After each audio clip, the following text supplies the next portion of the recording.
Eu estava indo para uma fazenda no interior de São Paulo. A fazenda ficava em São Bento do Sapucaí. Era feriado prolongado de 9 de julho. A minha namorada, Andréa, estava cochilando no banco do carona. Com medo de também dormir, eu abri a janela para a brisa fria da noite me deixar em alerta. Eu estava dirigindo por uma estradinha secundária, já quase chegando ao nosso destino. Mas o lugar por onde eu passava naquele instante, naquele momento, era ermo, no meio do nada. Só tinha uma floresta densa à minha direita e um descampado enorme com alguns aglomerados de árvore aqui, outro ali, na minha esquerda. Eram 10 horas da noite. 10 da noite. Não havia casa nenhuma, nem iluminação na estrada. As únicas luzes eram a do meu farol e a luz fraca da lua naquela noite. De repente, exatamente quando eu estou passando naquele lugar ermo, eu notei um pouco de vapor saindo pelas frestas das laterais do capô do meu carro. Isso não era uma coisa tão incomum de acontecer, porque meu carro já estava bem rodado. A água do radiador superaquecia quando usado por um longo período de tempo. Ai, saindo vapor. O motor tá esquentando, vai ferver. Quer dizer, já deve estar fervendo, porque o vapor estava saindo.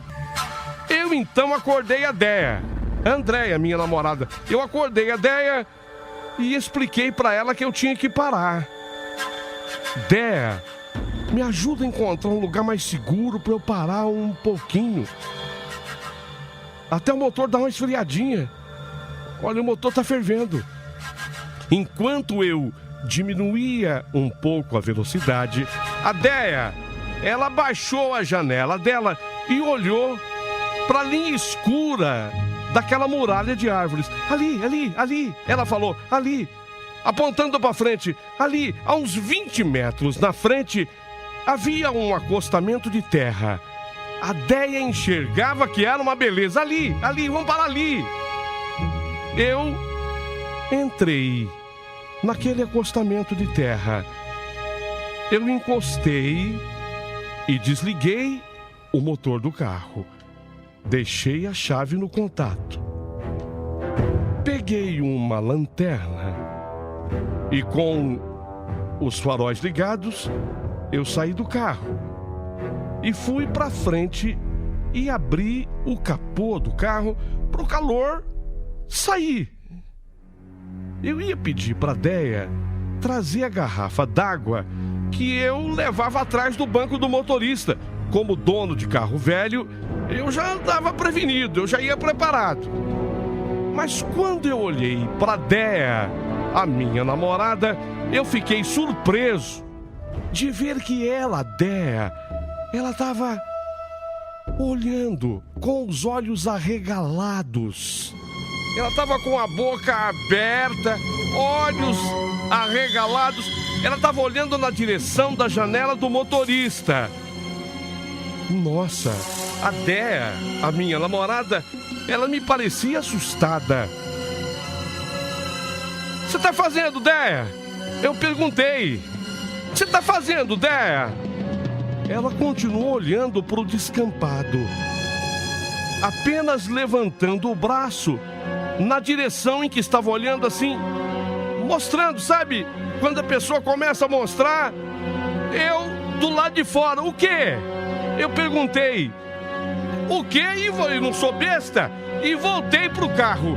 Enquanto eu voltava pro carro, eu olhei pro descampado que estava assim, meio que iluminado pela lua. E vi o que parecia ser um resto de muro. Um resto de muro de tijolos de mais ou menos 1 metro de altura. E eu falei, provavelmente é parte de uma casa antiga ou de um muro. É só isso, Déia. O que tem de mais é um resto de parede.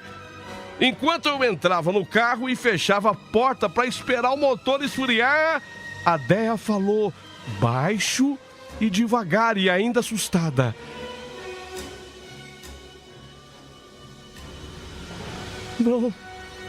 Não é o muro de tijolos. É o que eu estou vendo por trás do muro. Olha direito, atrás do muro. Olha que... Ah, Déia, para de enrolar. Fica quieto. Se eu... Aí ela parou de falar, de repente ela parou de falar. Eu virei para olhar para o muro. E agora eu também vi. Meu Deus. Era uma pequena forma humanoide, branca como a lua, meio arqueada, com pouco menos de, sei lá, 1,20 m, por aí. Tava agora parada na frente do muro. A única coisa que dava para ver assim, de maneira mais clara, ver no rosto, eram 2 pontos negros que pareciam ser os olhos. De repente, aquilo que estava parado na frente do muro deu uns 2 passos na nossa direção. E com os braços finos, arqueados, fez assim como se quisesse nos abraçar, sabe? Eu gritei, e se você estivesse lá, você também gritaria. Eu tentei. Lembram da lanterna que eu saí com ela? E que eu não havia acendido ainda? Eu tentei acender a lanterna, mas ela falhou. Sei lá, pilha fora do lugar. Foi aí que eu pensei ligar o carro. Mas eu olhei para cima e vi que o capô do carro estava aberto. Como eu iria dirigir se o capô do carro estava aberto? Eu congelei. Enquanto que a Déia, minha namorada, fechava a janela dela, eu disse que eu ia... Déia, eu vou fechar o capô. Dane-se a água, se o radiador não pifasse de vez, nós pararíamos mais adiante para colocar água. E cheio de medo, eu abri a porta para sair. Eu nem senti minhas pernas quando caminhei para frente do carro. E quando eu comecei a fechar o capô, aí eu ouvi o grito da Déia falando comigo: depressa! Depressa! Ele tá correndo! Eu ouvi o batido do capô do carro. E quando vi, eu já estava dentro do carro. Aí eu virei a chave. O motor resmungava, tentando ligar, mas não pegava. O motor do carro, ele resmungava, mas não pegava. Não é possível. O carro não pega. Déia, depressa! Ele agora tá correndo aqui pro nosso lado, tá vindo pra cá, corre depressa! Tá correndo na nossa direção! Déia, praticamente ela se atraca meu corpo. Foi quando eu gritei: ai meu Deus! Déia murmurou. Eu não queria olhar. Eu virei a chave de novo. E de novo nada do carro pegar. A Déia, ela quase deitou em cima de mim. esticando o braço para travar minha porta com uma mão e fechar a janela com a outra. Era daquela janela de manivela. Vai, vai, vai! Ela falou assustada, enquanto ela se sentava de novo no banco dela. Com mais uma tentativa, eu dei na partida. O carro pegou. Dessa vez, o carro pegou. E enquanto eu pisava fundo no acelerador, eu olhei para o campo. Aquela coisa estava a apenas alguns metros na beira da estrada. Mais perto o suficiente que eu pude ver o rosto. Onde deveria haver os olhos, havia apenas 2 buracos negros. E a boca da coisa estava aberta, escancaradamente aberta, e estava cheia de pequenos dentes pontiagudos. A sua pele, ou a superfície, parecia estar toda chacoalhando, enquanto que aquela coisa corria para o nosso lado. Eu pisei no acelerador do carro.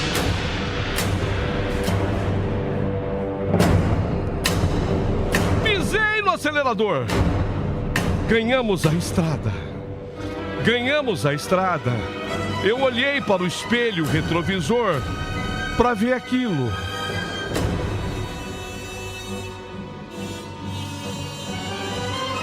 Ainda vi pelo retrovisor aquela coisa abrindo a boca e fechando, falando alguma coisa. E aí a minha namorada Déia, ela soltou um grito assim de horror, sabe? Ela deu um grito.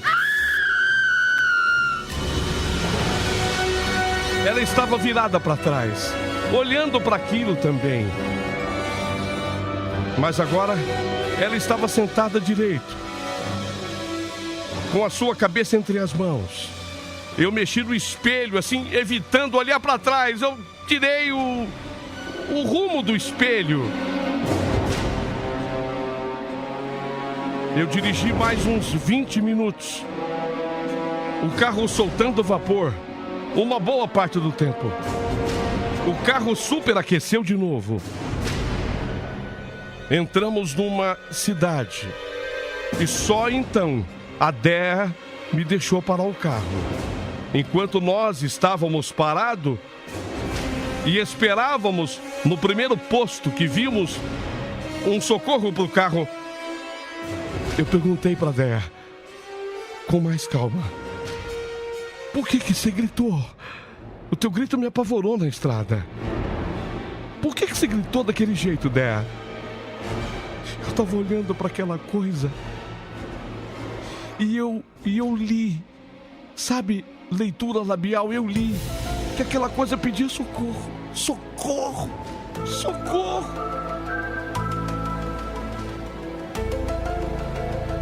No posto, o carro esfriou o motor. Seguimos a viagem. Quando chegamos ao nosso destino, a fazenda, os parentes da Andréia já nos esperavam.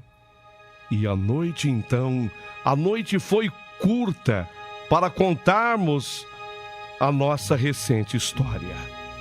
Os parentes de Andréia ouviram tudo de maneira atenta.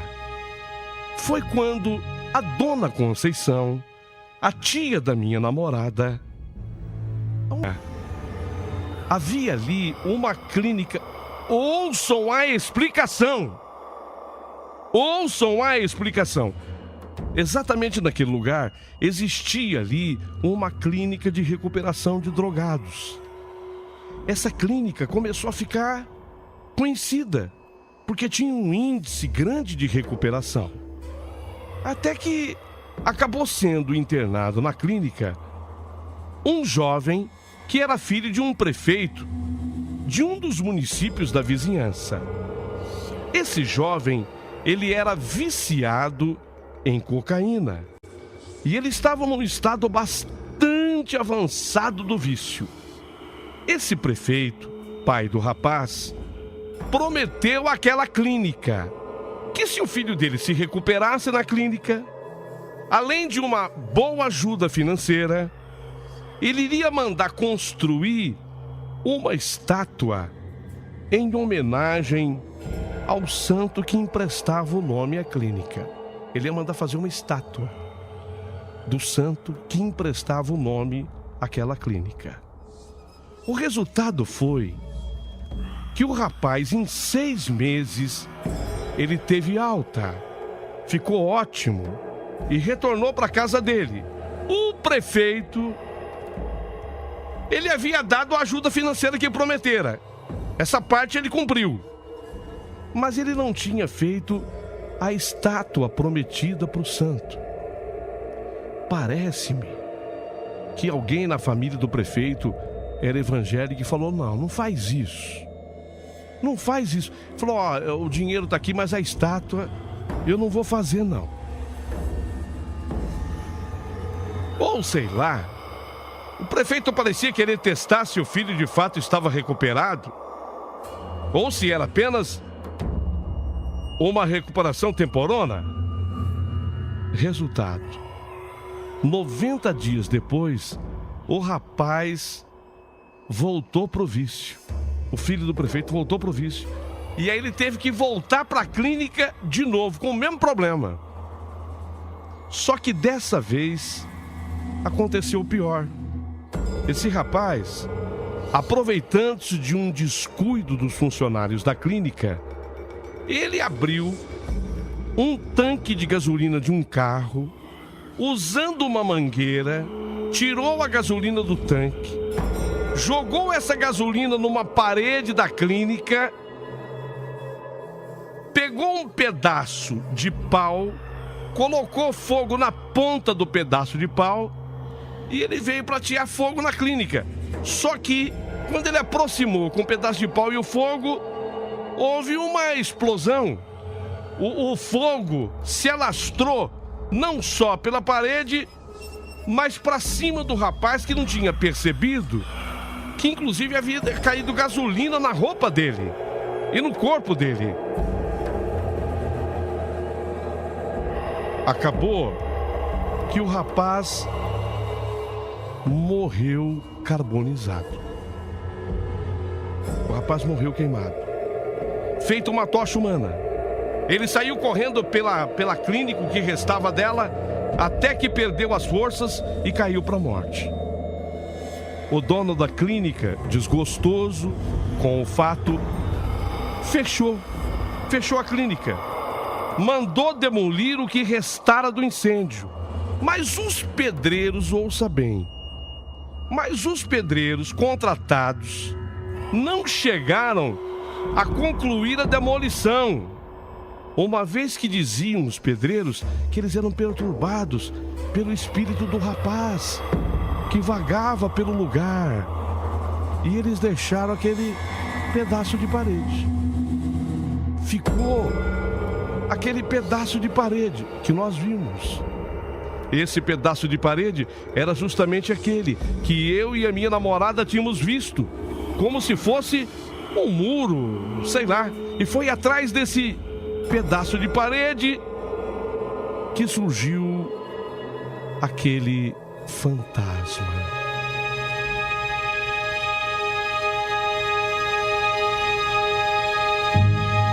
Seria o fantasma do rapaz. De acordo com a dona Conceição, tia da Déia, não éramos os primeiros a ter visto aquele fantasma.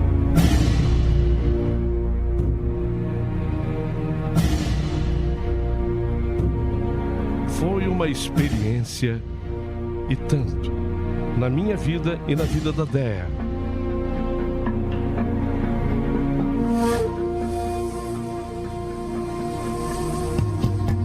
Cerca de 1 ano e meio depois, me casei com a Déia. Formamos uma família, temos um lindo casal de filhos. Mas eu queria falar como foi a volta daquela viagem. Porque nós tínhamos que passar pela estradinha, no mesmo lugar. Passamos pelo lugar às 10 horas da manhã, com aquele sol bem forte. Nem eu e nem ela olhamos para o lado. Passamos batido. E eu falei com o meu carro, era um Corcel 2. Meu carro era um Corcel 2. Eu falei, o Corcel, se você falhar nesse pedaço de estrada, eu te quebro inteiro, Corcel. Você tá ouvindo? Você tá ouvindo? Você aguenta firme, Corcel. Aguenta firme.